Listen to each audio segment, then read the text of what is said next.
Bonjour à tous, enfin bonsoir à tous et j'espère que vous n'êtes pas trop fatigués après cette nuit très agitée concernant les alertes. Je fais un point pour les personnes qui m'ont posé la question sur Info Local au Japon concernant, la venue du typhon numéro 11 à Okinawa. Mon nom est Nathalie, je suis la créatrice, la traductrice et l'animatrice d'Info Local au Japon. Et j'ai fait toute la nuit, les traductions des, alertes concernant la pluie. Donc, excusez-moi si je suis un petit peu fatiguée, s'il y a un peu moins de dynamisme ce soir parce que ça va continuer et je serai là encore cette nuit pour ceux qui en ont besoin. Alors, pour parler du typhon, on a beaucoup de chance parce que, bien que je l'ai surveillé d'un œil un peu distrait, mais, je n'ai pas beaucoup publié dessus. Ce typhon va de plus en plus vers, l'ouest sans passer par la case, île principale de Okinawa qu'on appelle Honto. Et ça, c'est une bonne nouvelle parce que ça veut dire qu'il n'y aura pas de perturbations dans les, transports aériens. Par contre, comme c'est souvent le cas quand il y a un gros typhon qui va vers Taïwan, ce qui va être le cas là cette fois-ci, on peut voir que, la région des îles de Miyakojima, Ishigaki, Yaeyama et cetera vont, avoir beaucoup de vent. Alors, pour expliquer un petit peu, comment je sais ça, je vais rentrer un petit peu dans les détails en espérant que ça devienne de plus en plus clair à chaque fois que je l'explique. Heu et j'espère que vous n'aurez pas trop de questions, mais si vous en avez, vous pouvez toujours me les poser sur le, site, quand vous en avez besoin, sur le site ou sur les réseaux sociaux. Alors, un typhon, se déplace, dans une direction ou dans une autre. Là, il se déplace vers l'ouest, ce qui veut dire qu'il y a quelque chose qui le pousse, soit parce qu'il longe un anticyclone dans un sens ou dans l'autre et en l'occurrence, là, le vent le pousse dans ce sens-là. Il le pousse dans ce sens-là et à l'intérieur du typhon, il y a du vent qui tourne comme cela et le typhon se trouve actuellement à l'endroit où indiqué par une croix. Son numéro est le numéro 11 et il y a une zone de vent très fort et une zone de vent un petit peu moins fort. Les zones de vent très fort, ce sont des vents qui ont une vitesse qui dépasse 90 km/h et la zone de vent un peu moins fort, c'est la vitesse qui dépasse en moyenne 15 mètres par seconde, c'est-à-dire 54 km/h et ça peut aller au-delà, hein, ça peut aller à 90 km/h, mais en général, c'est de 54 à 90 km/h. Alors, ce typhon-là s'oriente vers l'ouest, donc cela veut dire que si je regarde la trajectoire anticipée et calculée par les agences météorologiques, le typhon normalement pourrait se déplacer soit en suivant la ligne qui est au milieu ici, d'accord? Soit en suivant cette ligne-là, soit dans un périmètre qui pourrait aller comme cela ou le long de cette grande ligne ici. S'il suit la ligne du milieu, sa course va l'amener vers Taïwan et c'est Taïwan qui va avoir le plus gros de la tempête. Si, il se déplace un petit peu plus vers la droite, c'est-à-dire vers le nord, à ce moment-là, on va recalculer sa position à partir de demain et il pourrait de nouveau se déplacer dans ce sens-là ou dans ce sens-là. Ce qui veut dire qu'il pourrait de nouveau se rapprocher de Okinawa.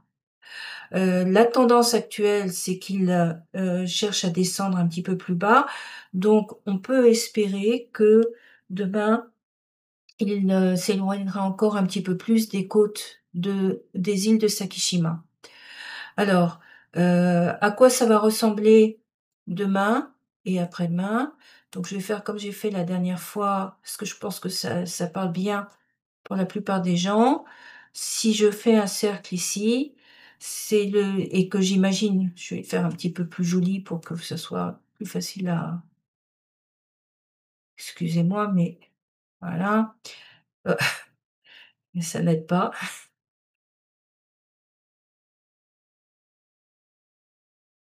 Alors, et ça n'est toujours pas.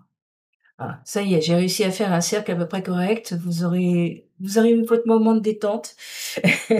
Donc voici le cercle du typhon dans sa position actuelle et si le typhon on va peut-être faire le cercle rouge aussi pour avoir une idée de ce qui se passe avec le cercle rouge. Donc si on prend le cercle de vent fort qui se trouve ici aussi, hein. Excusez-moi, c'est pas parfait, mais on va faire avec. Donc si le typhon suit la trajectoire anticipée, voilà ce qui va se passer. Il va remonter et le 12 à 18 heures, il sera à peu près ici. Donc la région des îles ici sera devant le chemin du typhon, donc il va avoir beaucoup de vent et puis le typhon va avancer, avancer, avancer et comme vous le voyez, s'il suit cette trajectoire ici, il va il les îles vont se retrouver en bordure de cette zone de vent très fort. Ce qui veut dire que les vents extrêmement violents pourraient ne pas toucher la région d'Okinawa. Par contre, toucher, la région de Taïwan si jamais il reste aussi fort jusqu'à Taïwan. Là, pour l'instant, la zone rouge, elle restera aussi forte que jusqu'ici. Après cela, elle disparaîtra. Donc a priori, même si le typhon devait se déplacer un peu plus sur ce chemin-là, il y a des fortes chances pour que l'on soit épargné par, les vents très forts. Néanmoins, cette région-là sera sur le côté droit de la trajectoire du typhon et par conséquent, le vent sera très fort. Le vent sera très fort et surtout la pluie sera très importante. Alors, concrètement, l'aéroport de, Nara se trouve dans cet endroit ici. D'accord? Donc, visiblement pas dans le cercle du typhon, ce qui veut dire que les avions vont voler. Par contre, les bateaux, eux, risquent de ne pas pouvoir se déplacer et normalement, ils ne pourront pas se déplacer et donc, si vous êtes coincé sur l'île, entre demain et après-demain, vous risquez de pas pouvoir quitter l'île très rapidement. Il faudra attendre que le typhon soit passé, que les avions vous amènent ou sinon il faut mieux, partir si vous pouvez encore le faire, mais là ça devient, probablement très difficile puisqu'il est déjà très tard. Mais, si vous pouvez encore le faire aujourd'hui, vous pouvez partir, mais après ça, ça va être impossible, d'accord? Donc, pour les personnes qui sont dans ces îles-là, normalement, les personnes qui vous hébergent vous ont déjà donné toutes ces informations-là. Donc il sera peut-être difficile d'aller jusqu'à Ishigaki et Miyakojima, jusqu'au 13, d'accord? Après, la vie reprendra normalement. Donc ça, c'était la partie typhon. J'espère que c'est assez clair, ça a été rapide, ça a été même extrêmement rapide pour une fois. On va parler un petit peu de la pluie parce que j'ai eu pas mal de questions et puis que c'était une situation assez anxiogène pour beaucoup de monde, je pense parce que, il y a eu beaucoup d'alertes, j'ai dû traduire beaucoup de choses et c'était surtout pendant le milieu de la nuit. Alors, ce qu'il se passe au niveau du Japon, c'est qu'il y a un front de pluie comme je l'ai traduit. Il y a un front de pluie qui, longe, de cette manière-là le Japon et qui reste depuis le 6 août. Et le front de pluie, en dessous du front, il y a des dépressions qui arrivent. Des dépressions, c'est donc de la pluie, des nuages de pluie qui arrivent. Et ces dépressions-là, elles naissent un peu partout dans le Japon ou à la hauteur du Japon, et elles ont amené beaucoup de pluie. Mais le plus gros de la pluie a concerné la région qui se trouve ici, d'accord? Moi, j'habite ici et je peux vous dire que ça a été quasiment incessant. On ne voyait pas la rue en face de chez moi. J'ai, normalement une vue sur la montagne à plusieurs fenêtres. Je ne les voyais pas et pourtant elles sont pas très loin de chez moi. Donc, c'est pour vous dire que c'était extrêmement impressionnant. Ce qui s'est passé, c'est qu'au milieu de la nuit, la pluie, a été intense, non pas parce qu'il pleuvait continuellement, mais parce qu'en plus de ça, il y a des nuages qui venaient alors je vais essayer de faire une ligne, qui va rester. Il y avait des nuages qui venaient, dans ce sens-là et qui restait. C'est-à-dire qu'au lieu de passer et d'aller plus vers, l'est, il restait dans la même zone et ça tombait, tombait, tombait, tombait toute la nuit et même si, le front bougeait un petit peu, mais vraiment très, très peu, de manière générale, il bougeait comme ça et c'était toujours la même zone qui était sous la pluie. Ce qui veut dire qu'en temps normal, on aurait vu des quantités de pluie de 200 millimètres par 24 heures et qu'à la place, il est tombé 600 millimètres en 24 heures ou en tout cas 400 à 600 millimètres par, dans une région bien définie. C'est extrêmement impressionnant et le pire de cela, c'est que quand la pluie tombait, on dit en général que 30 millimètres par, heure, c'est déjà 30 millimètres par heure, c'est déjà très fort. 50 millimètres, on ne peut pas tenir un parapluie. 80 millimètres, sous la pluie, on a du mal à respirer et la pluie tombait en battant des records de 110 millimètres heure. C'est-à-dire qu'il n'était pas question de rester dans l'eau, sous l'eau, parce qu'on serait mais complètement abattus. C'est comme si on avait des hallebardes d'eau qui nous tombaient sur la tête. C'est pourquoi la GMA a sorti des alertes. Il n'était pas question d'évacuer et il n'était pas question de prendre des risques à conduire, d'accord? Il fallait se mettre en sécurité et dans ces situations-là, quand la pluie tombe comme des seaux d'eau sur la même région, le niveau des rivières monte brusquement, le risque d'éboulement augmente brusquement et donc l'alerte a sonné au milieu de la nuit. Alors cette configuration, cette situation risque d'arriver de nouveau dans une partie de la préfecture de, Nagasaki cette nuit, mais plutôt dans cette partie-là, c'est-à-dire au large de Nagasaki, probablement, à Tsushima ou, dans les îles parce que le front est remonté un petit peu vers le nord, d'accord? Néanmoins, si le front baisse, redescend un petit peu vers le sud, nos régions vont de nouveau avoir des très fortes précipitations et on n'exclut pas la possibilité qu'il se remette à pleuvoir extrêmement fort. Alors, est-ce que ça peut arriver dans d'autres régions, par exemple comme à Osaka et cetera? Dans la situation actuelle, la GMA anticipe que les régions qui donc si on regarde le front qui se déplace comme ça, les régions qui sont les plus susceptibles d'avoir ce genre de précipitations vont être essentiellement les régions ici et les régions ici, d'accord? Non, il n'empêche qu'il y a des régions dans la région de Hakone, près du mont Fuji, il y a des lecteurs qui m'ont dit qu'ils avaient eu beaucoup d'eau. Dans le Shikoku, il y a eu aussi probablement pas mal d'eau.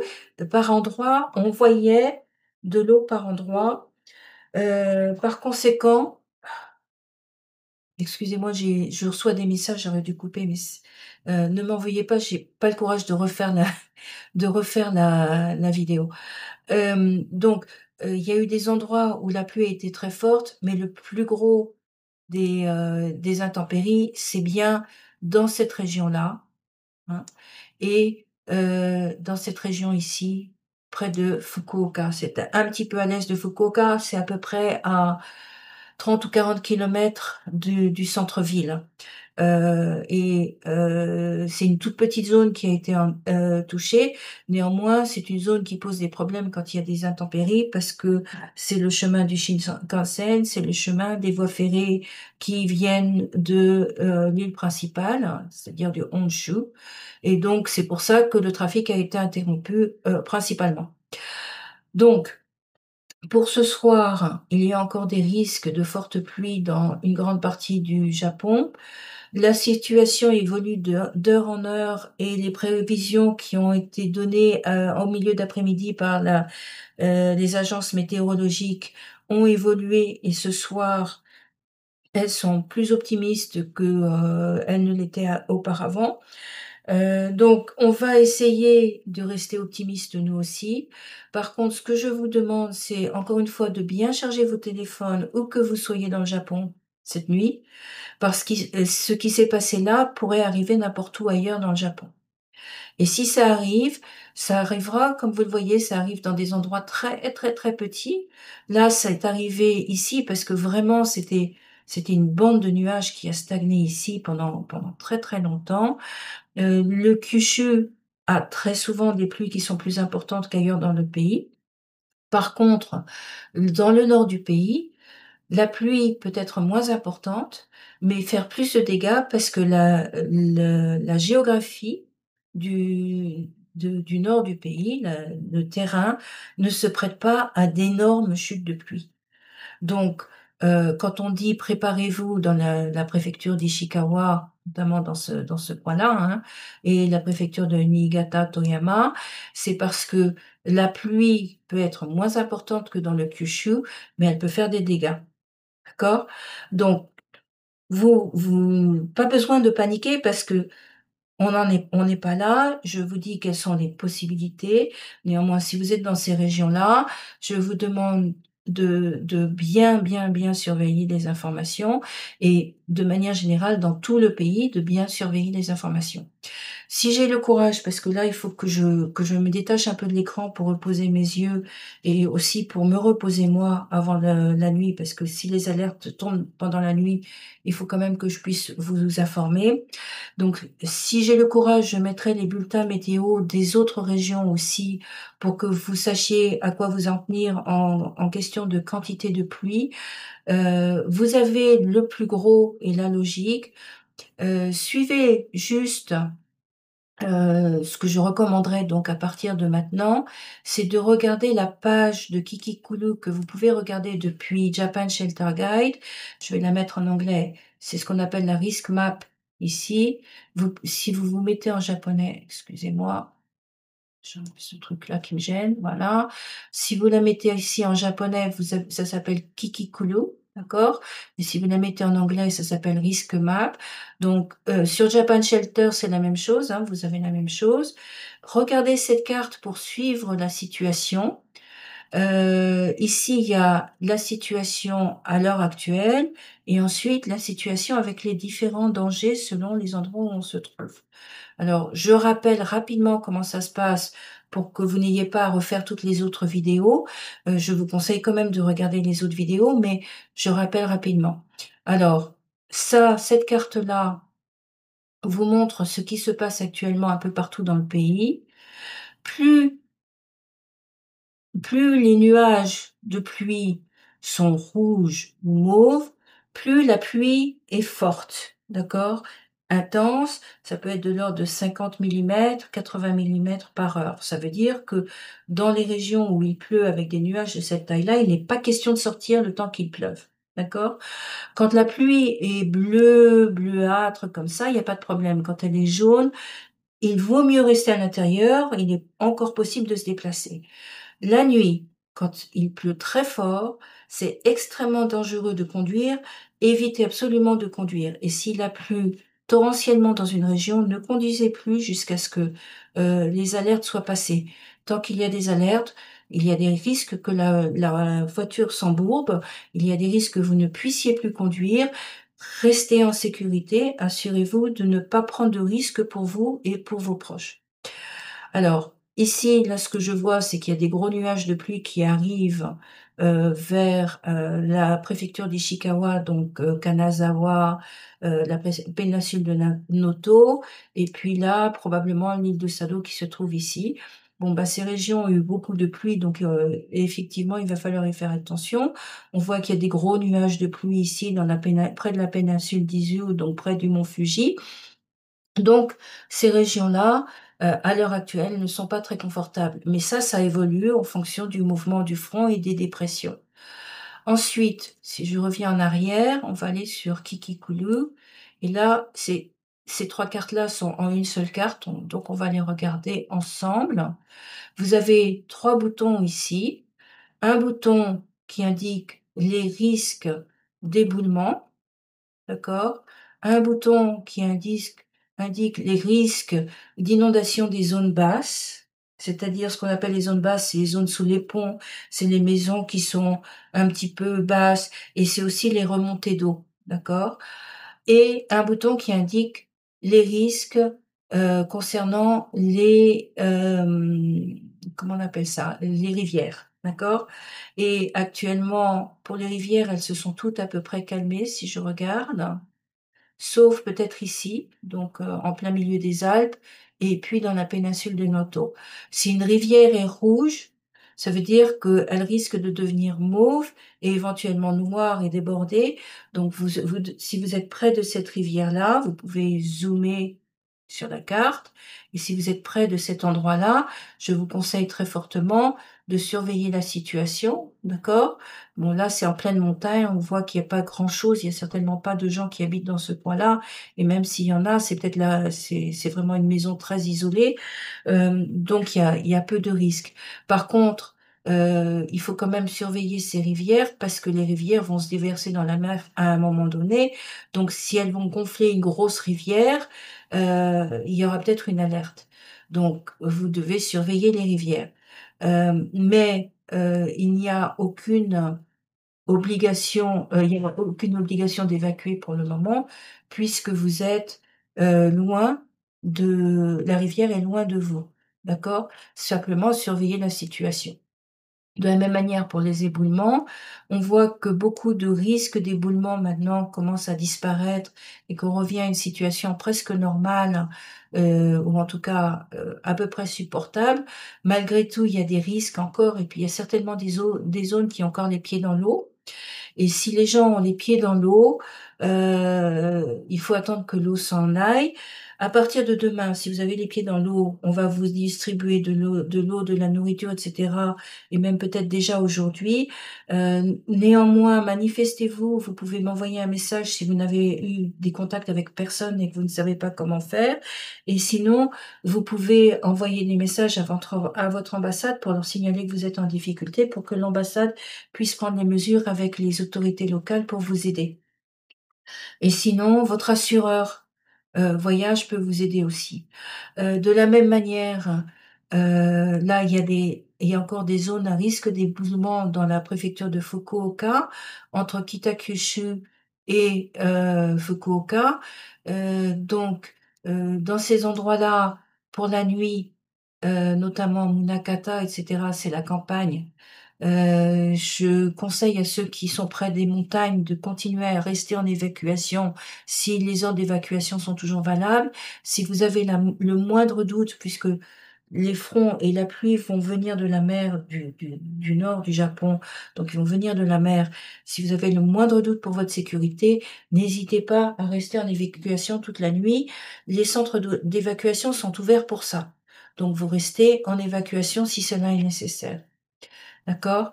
Et puis pour les infiltrations, c'est un peu la même chose, ça s'est beaucoup calmé, je pense, mais si jamais l'eau continue à couvrir une partie du pays, vous avez besoin de rester en sécurité. Alors j'ai appuyé sur cette carte-là pour voir la géographie ou pour l'enlever, vous voyez? Et là, si vous agrandissez, vous pouvez voir les routes, les pâtés de maison, et cetera et c'est donc plus facile à voir, d'accord? Donc, une autre petite chose, une autre petite remarque, c'est que vous pouvez voir la carte des dangers, ah oui, ça c'est pour les noms. Vous pouvez aussi rajouter la carte des dangers pour voir, ce qui se passe dans une région particulière, notamment ici, pour savoir quelles sont les zones inondables si jamais la rivière gonfle. D'accord? Là, c'est à Fukuoka. Si la rivière devait gonfler, les zones qui devraient évacuer, c'est les zones qui sont colorées. D'accord? Donc ça vous donne une idée. Mais ça, on en a déjà parlé dans d'autres vidéos, donc je ne reviens pas là-dessus. Bref, voilà les explications. La vidéo était un peu longue, mais je pense qu'elle était nécessaire. Je me fais une petite pause, il est 20 heures ce soir, je vais me faire une petite pause, le temps de dîner, le temps de reposer mes yeux et je vais essayer de remplir, les tableaux de prévision par région et les tableaux et traduire d'autres informations pour les préfectures qui sont les plus à risque. Préparez-vous pour ce soir, courage à tous. Essayez de dormir si vous avez peu dormi la nuit dernière et encore une fois, Ce qui s'est passé dans le Kyushu, c'est assez exceptionnel et bon, ça arrive une fois par an, mais c'est des choses qui n'arrivent pas dans les autres régions du Japon en général. Néanmoins, on est dans des situations de climat extrême un peu partout dans le monde. Donc, gardez quand même, à l'esprit que cela peut arriver sans vous dire que cela va nécessairement arriver. Il est important de rester, zen par rapport à ça. On est au Japon, on reste zen, je reste zen et je vous souhaite une très bonne soirée en croisant, en espérant, que aucun de nous ne sera dans une zone d'intempérie majeure cette nuit et que tout se passera bien jusqu'à demain. Merci.